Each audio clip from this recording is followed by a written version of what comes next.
आहान रायजादा। ऐसा वजनदार नाम मानो इंडिया के टॉप बिजनेसमैन फैमिलीज में से किसी एक का वारिस हो। मगर हम जिस आहान रायजादा की बात कर रहे हैं उसकी कतरे कतरे से बेबसी झांक रही है। आहान एक करोड़पति बिजनेसमैन फैमिली का दामाद तो जरूर है, मगर उसकी हालत पर घर के नौकर भी कहते थे, कुछ पैसे चाहिए तो बता देना, तुम्हारी गरीबी देखी नहीं जाती। कहने को तो आहान जैसे रिच फैमिली के दामाद सड़कों पर महंगी कार दौड़ाते थे, महंगे क्लब्स में जाते थे, मगर आहान की लाइफ में 3 चीजें आम थी। पहली चीज बेइज्जती, दूसरी चीज बहुत बेइज्जती और तीसरी चीज बहुत से भी ऊपर वाली बेइज्जती। और हाँ, कभी कभी वो किसी रईस को जब अपनी बीवी को एक महंगी होटल में खाना खिलाते देखता तो वो खुद से कहता, एक दिन अपना टाइम भी आएगा जब मैं महंगे सूट में ऐसे किसी महंगे होटल में अपनी बीवी शनाया को टशन के साथ खाना खिलाऊंगा। देखना, जब वो मेरे सीने से लग के एक रोमांटिक डुएट में मेरे साथ रोमांटिक कैंडल लाइट डांस करेगी तो होटल में बैठकर सारी रईसजादों के सीनों पर सांप लौटेंगे। आहान ने ऐसा सोचते हुए अपने हाथ में रखे तकिए को सीने से लगाकर कस कर दबा लिया। नींद की खुमारी में जैसे ही उसने पिलो को अपनी बाहों में दबाया, तुरंत ही उसका मोबाइल बज उठा। आहान चौंक कर उठ बैठा। आंख मलते हुए मोबाइल स्क्रीन पर देखा तो शगुन का फोन था। उसे देखते ही आहान के सारे सपने छू मंतर हो गए। शगुन आहान की बीवी शनाया की कजिन थी, जो हमेशा ही आहान को नीचा दिखाने की कोशिश करती थी। मोबाइल की तरफ देखकर आहान ने बुरा सा मुंह बनाया और फिर कुछ सोचकर फोन उठा लिया। तभी दूसरी तरफ से आवाज आई, क्या बात है जीजा जी, फोन नहीं उठा रहे हैं आप? जवाब में आहान ने कहा, नहीं शगुन, मैं। तभी शगुन उसकी बात काटते हुए बोली, खैर वो सब छोड़ो, मेरा एक काम है। साहू ज्वेलर्स पर मेरा एक नेकलेस पड़ा हुआ है, मैंने उसके मालिक को फोन कर दिया है, वो नेकलेस लाकर आप मेरे घर पर आ जाइए। और हाँ, तभी आहान बीच में बोल पड़ा, शगुन मुझे बैंक जाना है और मैं।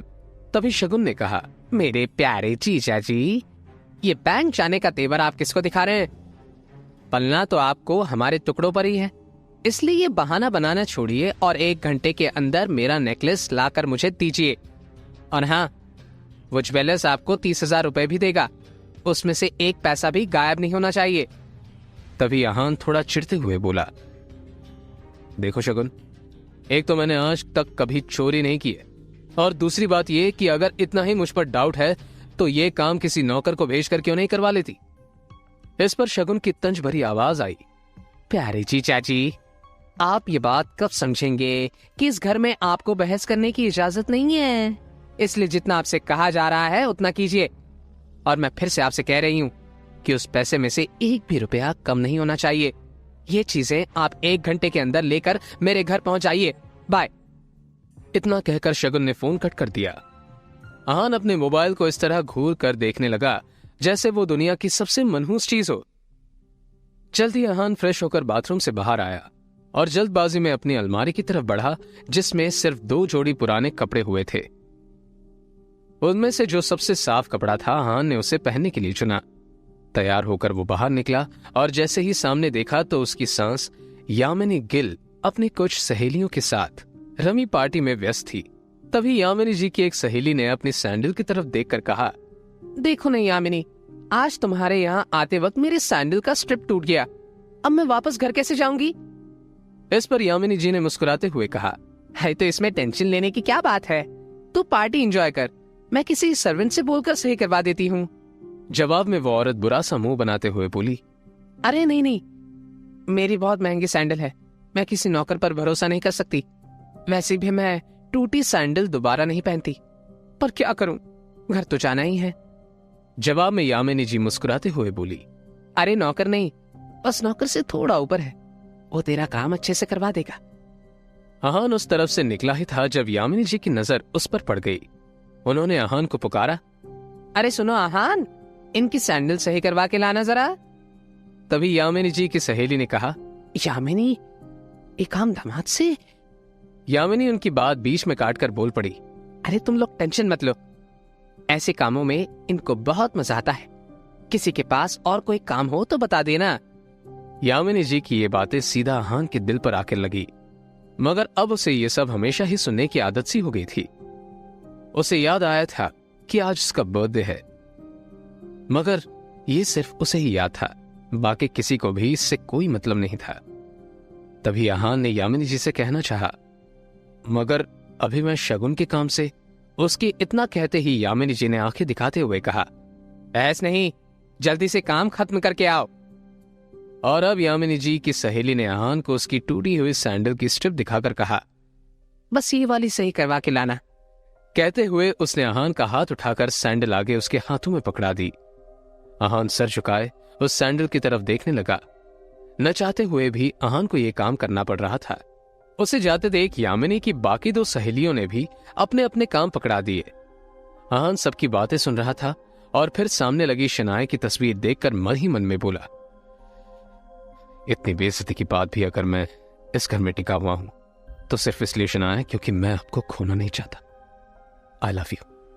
इतना कहकर आहान बाहर आ गया। वो अपनी बाइक लेकर निकला ही था कि तभी रास्ते में उसकी मोबाइल पर उसकी बीवी शनाए का मैसेज आया, अच्छा सुनो, क्या आप आज मेरे ऑफिस आ सकते हैं? ये मैसेज पढ़ते ही आहान के होठों पर एक स्माइल आ गई और उसके पूरे दिन की टेंशन जैसे गायब हो गई। आज पहली बार शनाए ने उसे ऑफिस बुलाया था। एक वही तो थी उसकी जिंदगी में जिसकी मुस्कुराहट देखकर वो खुद को जिंदा रखता था। शनाए का चेहरा देखे बिना आहान को चैन नहीं आता था और उसके बस में होता तो शनाए की हर एक खुशी के लिए खुद को लाखों बार कुर्बान कर देता। वो मैसेज पढ़ते हुए आहान मुस्कुराकर बोला, आज पहली बार आपने मुझे ऑफिस बुलाया शनाए। मुझे पता था मेरा बर्थडे किसी और को याद होना हो मगर आपको जरूर याद रहेगा, इसलिए आपने मुझे बुलाया है। मैं भी बड़ी बेसब्री से आपके सरप्राइज गिफ्ट का वेट कर रहा हूं। इतना सोचकर आहान ने बाइक स्टार्ट की और अब गिल कंस्ट्रक्शन के ऑफिस की तरफ निकल पड़ा। रास्ते में आहान को एक फूलों की दुकान दिखी।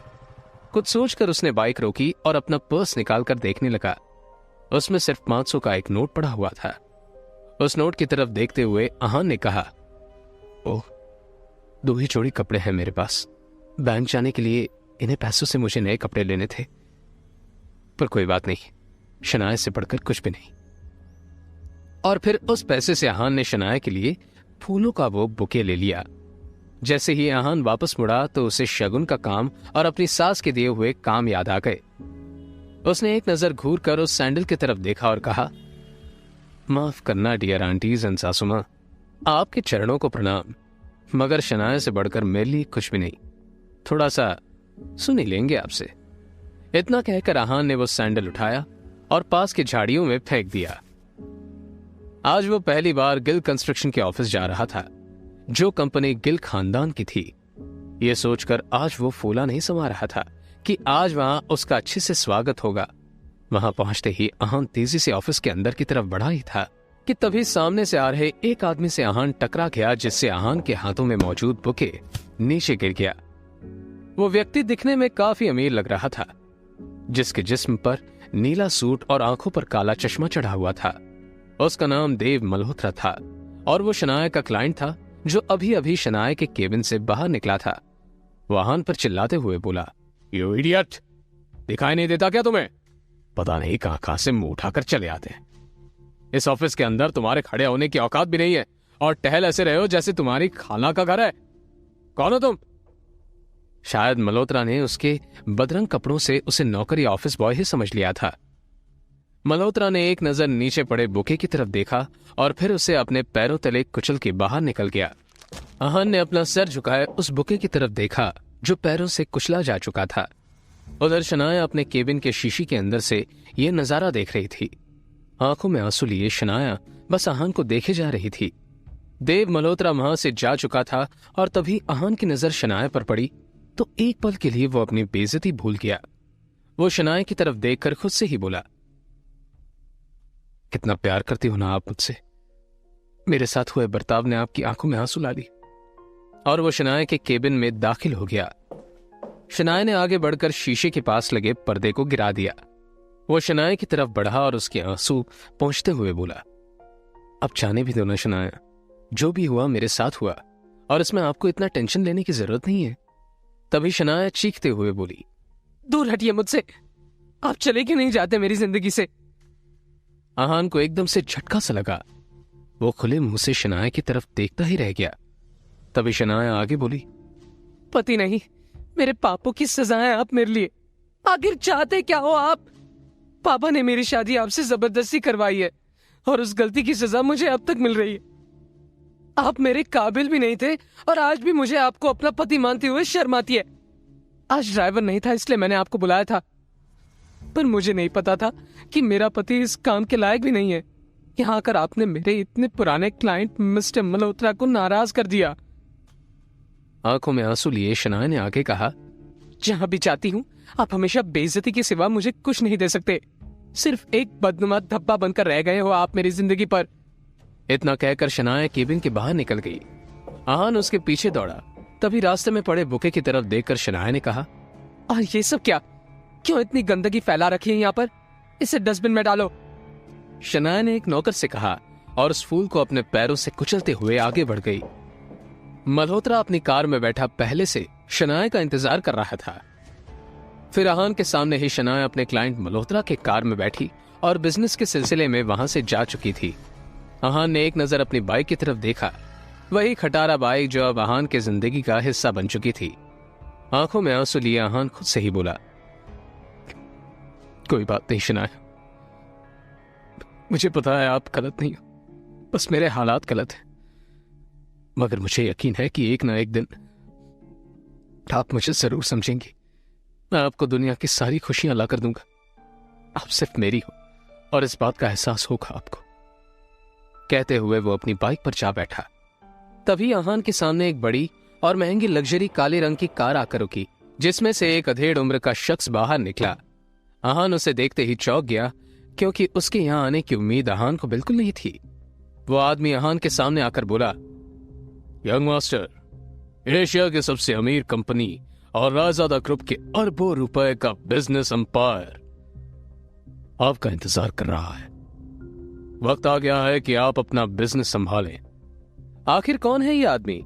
आहान के साथ शनाया के इस बर्ताव का कारण क्या है? क्या है आहान की कहानी? जानने के लिए बने रहिए इस कहानी के साथ, सिर्फ और सिर्फ